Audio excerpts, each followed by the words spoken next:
It can hurt to tell the truth, but there's no comparison with the pain that comes from lying.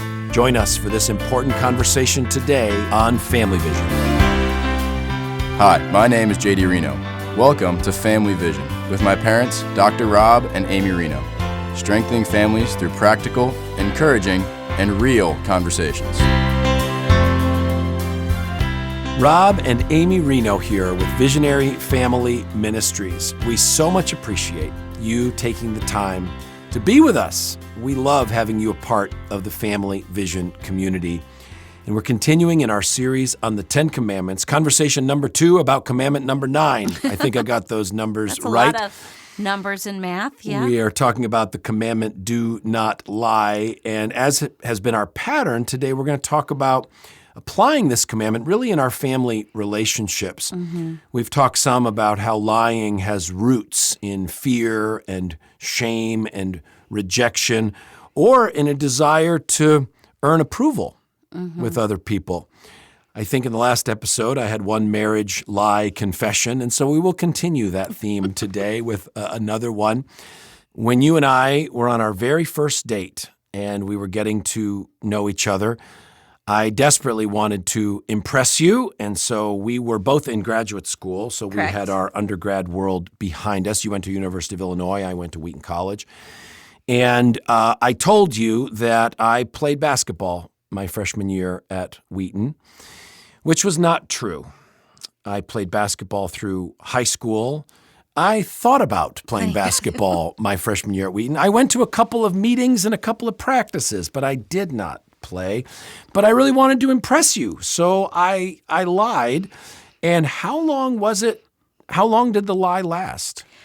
Well, like when did you find out? Because this became a problem. This really in your defense, you didn't know that I have this steel trap memory, which is a true thing that I remember. Oh, well, I know that now. I know, but I will say in your defense, you probably, when you said that, never thought that I would hold on to that, remember that. But we went on, obviously, to live in the Wheaton area. So every time that I was interacting with many people who went to Wheaton, who played on the Wheaton College basketball team. So I would say, well, Rob played as a freshman. Because you told me that, I remembered that. So I had repeated it several times. And I think on a couple occasions I'd get like, oh, I don't remember that, but I still... The ripples of a lie. The ripples, right. And I just assumed that they were wrong because I totally trusted you that that was the truth. And so we were like married 10 years. It was actually transitioning. It's funny how I remember this so well. You are just so blessed to have a wife with such a good memory. At the 10-year when we were transitioning, you were transitioning from leaving youth ministry to go into family ministry. And I think because you had been around and heard me tell people this like so many times that you decided we need to throw some cold water on that. Probably need to address that because, so you confessed it to me. But I was very hurt because I had repeated understandably it. Understandably so. But it's just interesting that was in that category of a white lie. And in fact... And from the motivation. We're talking about like the heart motivation. The motivation. Sometimes you're trying to get out of something, but other times you're trying to puff impress, yourself up. Which I like to say is like, how often is that the rom-com story that all of us women like? That there's the man who, deceives the woman because he wants to impress her so much, and then she finds out it's a lie. But you're usually in those movies cheering for her to realize that he's a really good guy. Yes, anyway. We are. That's exactly what we're cheering that's for. what they're trying to. Of course, in my situation, I was not on that side when you told me. Well, we were already married, right, so I had escaped from any risk. I'd already reeled you in. Right. So all that to say, we have a lot of motivations to deceive and to not tell the truth. And I'm going to pivot off of that. And again, I love my parents. I'm raised by wonderful parents. So my dad was not a believer growing up. And I would say in many ways, he followed lots of moral rules in his life. He wasn't, he was a moral man. But this was an area where he did not have a problem with lying. So I grew up in a home with these we keep calling them white lies, which really I don't know if that's the best word to use because there's really no unharmful lie. But I grew up in a home. And because we're a pretty short family, whenever we went to anywhere, an amusement park or to a movie, he would always say, he would tell me going up to the movie theater, okay, if they ask you, you're 10. If they ask you, you're 10. He was always wanting, to get the cheaper price. And he could get away with us because we were all short. And so, or if you went to the buffet, you have to tell them that you're this age. I mean, this went on, I always just knew that I had to wait for my dad to tell me my age based on the discount code. And that was totally, but what was that teaching my young mind? My mind was like, if it benefits you, it's okay to lie. If there's some sort of, this is totally acceptable. It didn't even occur to me that was wrong. And I think that was, very convicting to me as I go, wait, no, we can't. We have to think about, or just even the simple one when we used to have landlines in the house, you know what I mean? And someone would call and then it would be, tell them, wanting your parent, you know what I mean? And my mom might say something like, tell them I'm not here. And I would probably do the same thing. I'm sure I did. It's hard to remember back to landlines with, you know what I mean, when you don't want to talk to someone on the phone. And again, assuming that that's okay, but you're giving this message to your children that it's really okay to, when you're what you want doesn't line up with what someone else wants, it's okay to falsify information. Well, just say you're with a mom on a baseball field in the bleachers, you're talking about your kids and all this, and the mom says, my kids would never lie to me. Mm-hmm. What would you say? Well, in that situation, I probably wouldn't. I would be like, that's wonderful. That's probably what I would say. But in general. Let's say it's a closer friend. Okay, you had a little more freedom. Yeah, and I think that is a trap that we parents fall into. And that I hear that a lot. My kids would never lie to me. And I think this is a trap that we can fall into as parents, over trusting our kids and believing, we've taught them not to lie. They've always been such honest kids and they would never do that. They would never deceive me. But in reality, even the best of kids will get themselves into situations, or for all the things you already talked about, whether it's fear or shame or rejection, will fall into the traps of deceiving their parents, withholding the truth, maybe sometimes not direct lies, but, just not telling their parents what's really going on in their life, and allowing their parents to believe something about them that isn't true. There's a biblical root to all this that when we sin, when our kids sin and fall short, they're going to react with shame and a desire to cover it up and fear of consequences. This is back to Adam and Eve. What did they do? They lied and they hid from God. So that's even if you are a Christian and your child is a follower of Jesus, they're still battling with temptation and battling with the flesh. And I want to add that the environment that our kids are growing up in feeds all of this, again, with this sense that certain lies are not that important, or that you just accept that lying is okay. And I want to tell the story. You've done a lot of confessions, so I will. One of mine is I was a strong believer when I went to the University of Illinois, and I joined a sorority. And at that point in my life, I was still really determined. I wasn't 21, and I was determined, to still not drink. And yet that was the culture of U of I, is partying, and that was definitely what everybody was doing. But on my very first night, one of the things they did was hand out fake IDs. So we're going to the bars. And so here is your fake ID. And I used that fake ID for, I don't know how many times, to go to the bars to deceive people that I was, because you could be 19.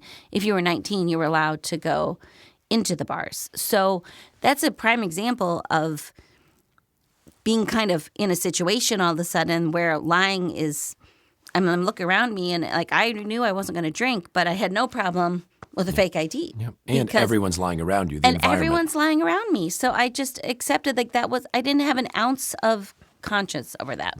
Not at all. One of the parenting principles that will really help you here, and this is a frequent phrase in the Rienow home, and it's this, that the test of who you are is not whether or not you make mistakes. The test of who you are is what you do after you make a mistake. And this is particularly true with lying. When a child is caught in a lie, they have made a mistake. They've fallen short. They're going to do that. We are going to fall into those traps and fall short too. So the test is, okay, what now? And of course, the temptation is to double down on one lie and tell another lie. I think everybody could give a story where they told so many lies and finally the whole web broke. But one of the principles that's really important to remember is when you have a child that gets caught in a lie or they are coming clean, to really challenge them, to encourage them as strongly as you can. Okay, this is your time to come clean. This is your time to tell the truth. And it is so important right now that you tell me everything. Don't add a partial confession because that won't get you out of this. The path out is a total, complete, full confession. And that's so hard for the child to do that because of the shame and the fear and the rejection and the desire to please you and look good and get out of consequences and all of that. But being very direct with them, please give me the full confession so that we can move forward. And it can be a habit of lying. You know, the Bible talks about when you lie a lot, you become known as a liar. If you steal, you become known as a thief. There's a parenting program, a discipline program that was important to me. I read through when the kids were younger, but it was basically when your kids are seeing a pattern like that, how you should identify that in your child. Like you do not want to be known as a liar. And this, if you continue on this path, Scripture points in that direction. You know that you become this sin. You're identified by the sin. And God can forgive all of that, but we just want to explain to our kids this is a very serious thing because you do not want to be identified by this. And going back to that over-trusting our kids, I'm so glad of what you said about the confession. A lot of us as parents don't take the time to ask our kids direct questions, which enables them to practice deceit more. Like we ask the direct question, are you struggling with, I'll go back to my partying, are you struggling with partying and drinking? You know, instead of assuming your kid isn't, you know, is that something that's a struggle for you? You know, often we don't slow down enough to ask our kids, are you struggling with cheating? Are you struggling, you know, well, the things we talked about before, plagiarism, these kind of things. Because you're giving the kids an opportunity by asking them the direct question to be open and honest with you. And that just helps more of the opportunity for them to tell the truth. And I think often because of that over-trusting, we feel uncomfortable as parents asking our kids very direct, hard questions. But honey, do you think there's some times that parents make some choices that shut down a kid from being honest or make it harder for them to be honest? Well, especially when they start to confess or they might be admitting something, if we act like we're so shocked. You've always told us the truth. I can't believe that you would do that. This breaks my heart. And it's not like you can't express hurt or there's been a breach in the relationship. Sadness, when you find out your kid's sure. And you absolutely should. But at the same time, if we act as though this is just coming out so far from left field, how could you ever do something like that? Then that will just lead to more shame, and it will lead to kids being more inclined to hide their struggles. Like if we don't, honestly, what you just said, the test of who you are is not whether you make a mistake, but what you do after mistake. Like it's nice to say that, but you have to actually live that as a parent, because if you give them a lot of shame, then they're not going to be they won't feel the sense that you're a safe person to tell the truth to. So we need to balance, like when they give a confession, we need to give them consequences for the lying and consequences for the action. But they also need to experience so much love and commitment at that moment. And I think it's difficult because a lot of parents will relationally punish a child, and that will leave them feeling isolated and more likely to lie the next time because they don't want to lose their relationship with you. Yeah. So give them a consequence, but try to focus on the relationship. Yeah. And when you have a child that comes and confesses something, they open up. Ask God to help you. The first words out of your mouth, thank you so much for being honest with me. Tell them that took a lot of courage. I'm proud of you for doing it. There's going to be plenty of time to get into the stuff of what they did and responding and discipling and disciplining and all of that. But there was a huge win in that moment where your child told you the truth. And we want them to do that over and over again. And like you already said, I think it's so important to keep that question before them of, please take the opportunity. There's more to tell me. Once they've done that confession, you had, as the parent, take the initiative to start asking more direct questions. Tell me more. And most likely, if it is something severe, like drug use or, a larger issue with sexual issues, just be prepared that you probably aren't getting the whole truth at the first confession. And just understand that that's very, very hard for kids who are in deep holes to come out of it all at once. And we see this pattern all the time. Like, we tell the parents, prepare yourself. There's probably more to come here. And it's kind of an unrealistic expectation to think that they can necessarily tell you everything at that first confession. Well, we'd like to ask for your help. Our mission here at Visionary Family Ministries is to help families around the world follow Jesus. That starts with you. We hope that these conversations are helping your family follow Christ. But one area we'd love to ask for your help is for your prayer and support for a family mission trip that we're going to be leading July 5 to 11. Our heart for many years has not just to see youth mission trips or men's ministry or women's ministry trips, but multiple generations, families serving God together on the mission field. So we're going to be leading a group of families to the Dominican Republic in partnership with Filter of Hope. Filter of Hope is an incredible organization. What they do is they have created these really cool water filters. As you know, in many parts of the world, clean water is a serious health issue for families. And so they've created this water filter that our families, our teams, we get to go into a home. We get to spend an afternoon, even a day with a family who doesn't have access to clean drinking water.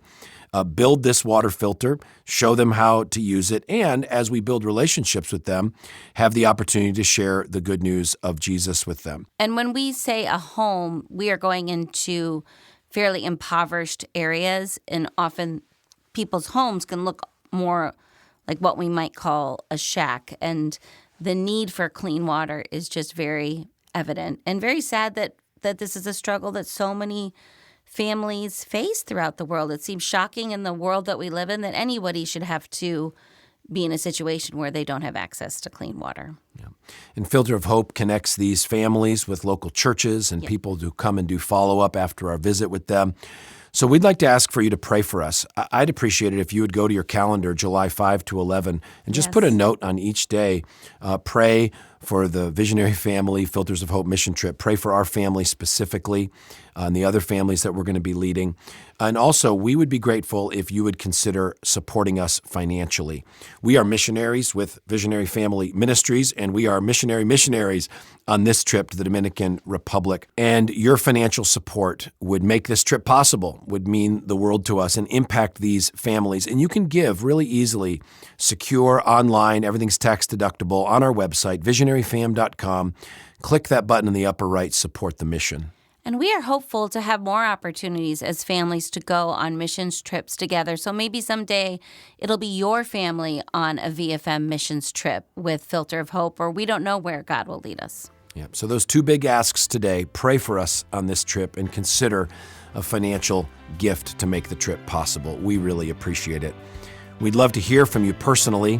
Maybe you've got questions or comments about today's conversation or personal prayer requests for your family. You can email those to us at podcast@visionaryfam.com. And we look forward to our next time together with you on Family Vision.